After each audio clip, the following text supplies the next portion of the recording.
Assalamu alaikum wa rahmatullah, j'espère que vous allez bien. La vidéo d'aujourd'hui est un peu spéciale puisque nous allons nous mettre dans la peau d'un incroyant après sa mort.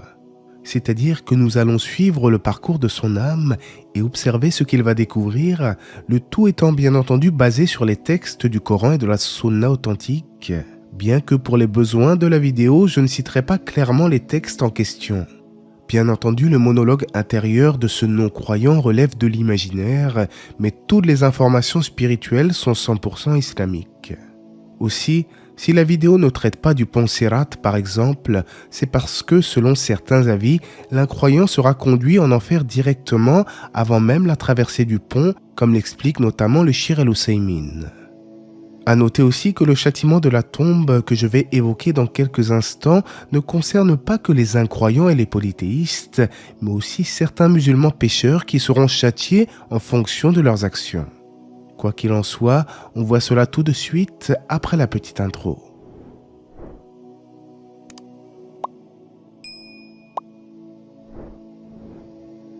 Où suis-je? Que s'est-il passé? Tout est sombre. N'étais-je pas censé être mort? J'entends des voix autour de moi, mais d'où viennent-elles? Je suis dans ma tombe et conscient? Est-ce cela la fin? Ce n'est pas le néant que j'imaginais. Je me sens oppressé, j'ai peur. Deux silhouettes se dessinent devant moi. Qu'est-ce que... Des anges? C'était donc vrai, mais ils n'ont pas l'air très accueillants. Leur visage, leur regard, il n'y a pas de douceur ici, juste une sévérité glaciale. Ils sont noirs avec des yeux bleus. L'un d'eux, immense, parle d'une voix qui traverse tout mon être. « Qui est ton Seigneur ?» Je reste muet. « Mon Seigneur ?» Ce mot n'a jamais eu de sens pour moi. Je n'ai jamais cru en une divinité qui présiderait au destin des hommes. La seule chose que je vénérais sur terre, c'était mes passions, j'avais mes propres idoles. Puis, l'un des anges de poursuivre, « Quelle est ta religion ?» Encore une question à laquelle je n'avais pas de réponse. Religion, ce mot m'a toujours semblé si lointain, presque étranger.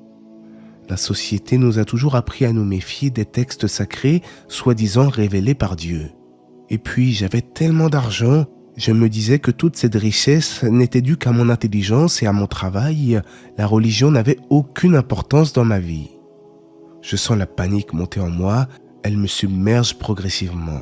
« Qui est ton prophète ?» me demanda-t-on avec insistance. Prophète, il n'y avait pas de prophète dans ma vie. Ah si, il y avait bien le prophète des musulmans qui prétendait être le dernier messager de Dieu. Mais je ne peux pas répondre. Quand bien même je connais le nom de ce prophète, je n'ai pas accepté son message durant ma vie. Je reste alors muet une nouvelle fois. Si j'avais été croyant, j'aurais certainement pu répondre à cette question, mais ce ne fut pas le cas. C'est alors qu'un ange s'avance, brandissant un immense marteau, puis l'abat sur moi avec une force terrifiante. Soudain, je ressens la brûlure de flammes, tandis que mon tombeau se resserre autour de moi, m'écrasant et m'étouffant. Je ne ressens pas seulement leur chaleur, ces flammes portent des souvenirs, des échos de tout ce que j'ai fait, de tout ce que j'ai manqué de faire. Je comprends alors, ce n'est pas seulement le feu, c'est une vérité que j'ai refusé de voir. Une éternité à revivre mes erreurs, à ressentir les conséquences de mes choix. Comme si ce n'était pas suffisant, des serpents m'attaquent, me mordant la peau. Que puis-je faire pour mettre fin à un tel supplice? C'est alors qu'une silhouette se dessine dans l'obscurité. Son visage est tout bonnement monstrueux. Une laideur qui me fait frissonner jusqu'au plus profond de mon être. Ses vêtements sont déchirés, sales, comme s'ils avaient été dévorés par le temps. Et son odeur, une puanteur insupportable se dégage de lui. Il me dit alors d'un ton solennel, « Sois assuré que ce jour est le mauvais jour qui t'était promis. » Je le questionne alors sur son identité et il me répond « Je suis tes mauvaises actions. » Malheur à moi, cet homme monstrueux est la manifestation de mes mauvaises actions.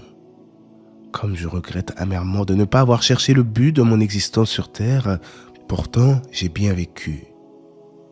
Qu'est-ce que? Une fenêtre? Une projection? Je vois de somptueux paysages lumineux, une beauté indescriptible. C'est le paradis. Mais pourquoi me montre-t-on cela? En fait, j'aurais pu y accéder, si seulement je n'avais pas été si borné dans mes convictions, si j'avais ouvert les yeux, si j'avais été plus humble, plus réceptif. Mais non, j'ai préféré persister dans mes erreurs, dans mon arrogance. Et voilà le prix à payer, cette vision, cette promesse qui m'échappe à jamais. C'est alors qu'une autre fenêtre s'ouvre, et cette fois-ci, c'est un paysage désolé qui s'offre à moi. Des flammes dévorantes, des tourments sans fin, l'enfer. La chaleur m'étreint, bien que je ne sois pas encore dedans. C'est comme si cette vision me brûlait déjà, une prémonition de ce qui m'attend. Les hurlements, les flammes envahissantes, tout cela me terrifie. Je sais que c'est ici que je vais finir à cause de ma folie, de mon entêtement. C'est moi qui ai choisi ce chemin. Cette vision infernale, je ne sais plus combien de fois je l'ai contemplée. En fait, je ne sais même plus depuis combien de temps je suis ici à subir les châtiments de la tombe. Le temps semble avoir perdu toute signification, il ne ressemble plus à celui que j'ai connu sur terre. J'ai l'impression d'être là depuis une éternité, coincé dans un instant sans fin, où chaque seconde est une souffrance qui ne cesse de s'alourdir. Pourtant, je ne souhaite pas être ressuscité. Je sais au fond de moi que ce qui m'attend est bien pire que ce que je ressens maintenant. Nous y sommes le jour de la résurrection. Mon corps est redevenu fonctionnel alors que je souffrais pourtant d'une maladie incurable avant ma mort. En réalité, c'est tout à fait logique. Celui qui a créé toute chose à partir du néant est certainement capable de ressusciter ses créatures après leur mort. Mais sur terre, je ne pensais pas à cette réalité. Je ne pensais pas à Dieu. En fait, je n'en avais que faire. Je suis nu, incirconcis, tout comme ceux qui m'entourent. Même les femmes sont dévêtues. Mais ce jour est trop terrible pour que cela ait la moindre importance. Les gens semblent ivres, mais en réalité ils ne le sont pas. Ils sont pris de panique, dispersés à l'image de papillons éparpillés. Ils courent dans tous les sens sans aucun but, les yeux hagards. Le soleil paraît incroyablement proche, presque à portée de main, et pourtant nous ne sommes pas carbonisés. Tout laisse à penser que les lois de la physique ne sont plus celles qui régissaient notre existence précédente. Néanmoins, la chaleur est insupportable. La sueur ruisselle de mon corps, montant sans fin vers ma tête. Elle m'atteint presque à la bouche et m'étouffe. Autour de moi, certains n'en ont que jusqu'aux chevilles ou aux genoux, mais pour moi, je baigne dans ma propre sueur, ce qui est censé être impossible, mais le Créateur est capable de toutes choses. D'ailleurs, je redoute de le rencontrer, car je sais qu'il va me châtier sévèrement pour ma mécréance. Cela fait maintenant une éternité que nous sommes en attente du jugement. Les croyants semblent être jugés selon une balance, pesant leurs bonnes et leurs mauvaises actions, mais nous autres, les incroyants, n'avons aucune bonne action à notre actif. Nous avons reconnu nos péchés et c'est le pire qui nous attend. Nous autres incroyants, nous ne sommes pas en capacité de voir le Créateur, car un voile nous en empêche. Nous avons bien tenté de nous justifier en le suppliant de nous renvoyer sur terre pour réparer nos négligences. Mais nos fausses excuses n'ont pas pu nous sauver, car le Créateur nous connaît parfaitement. La seule chose que nous avons reçue, c'est ce livre dans la main gauche, un témoignage accablant de tous nos méfaits, du plus petit péché au plus grand des sacrilèges. C'est le moment que je redoutais tant. Des anges innombrables comme les étoiles tiennent les cordes de l'enfer et s'avancent rapidement vers nous. Un souffle de l'enfer s'en échappe et toutes les communautés s'agenouillent dans la terreur. Ça et là, des voix s'élèvent. Nafsi, nafsi, mon âme d'abord, mon âme d'abord. J'aurais souhaité être réduit en poussière avant ce jour fatidique. Hélas, il est trop tard et bientôt je serai contraint de pénétrer ce lieu de damnation. Me voilà en enfer. J'ai été traîné ici par des anges, enchaîné et humilié. Je ne saurais dire depuis combien de temps je suis ici, prisonnier de ce lieu de souffrance. Une chose est sûre, il est impossible d'en réchapper. Des anges veillent à châtier quiconque essayerait de se soustraire à son supplice. Tout est enflammé autour de moi, comme si l'essence même de ce lieu n'était qu'un gigantesque brasier. Même mes propres vêtements sont faits de feu. À chaque instant, mon corps se consume sous l'intensité des flammes, mais c'est alors qu'une nouvelle peau se forme et la souffrance recommence indéfiniment. Il y a bien un moyen de nous nourrir, mais c'est un arbre infernal dont les fruits ressemblent à des têtes de diable. Même la boisson, loin d'apaiser ma soif, déchire mes entrailles et ne fait qu'ajouter à ma douleur.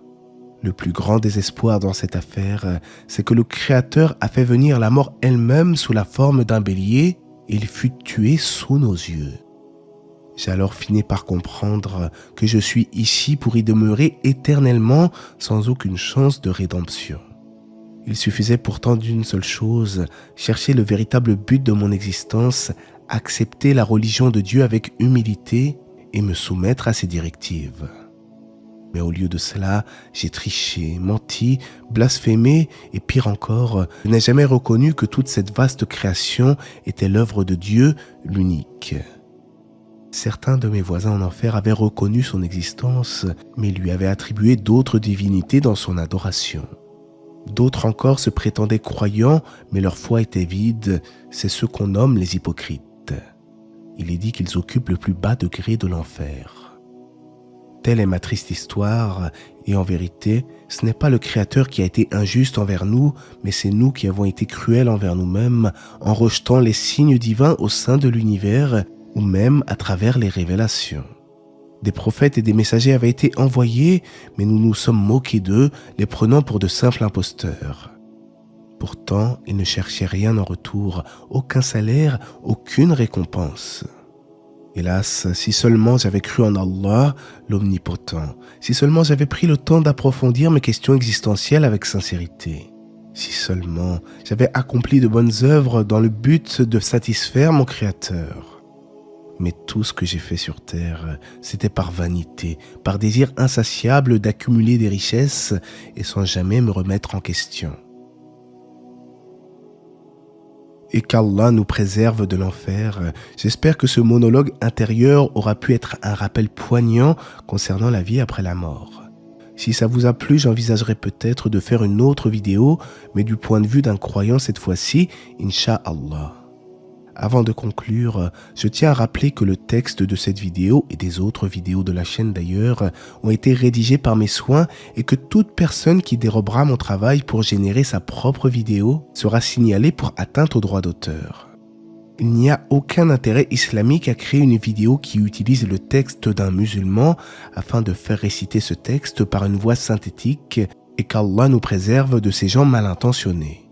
En tous les cas, Allah c'est mieux. N'hésitez pas à vous abonner et à activer la cloche pour ne manquer aucune notification et que la paix et les bénédictions d'Allah soient sur le prophète, sa famille et ses compagnons.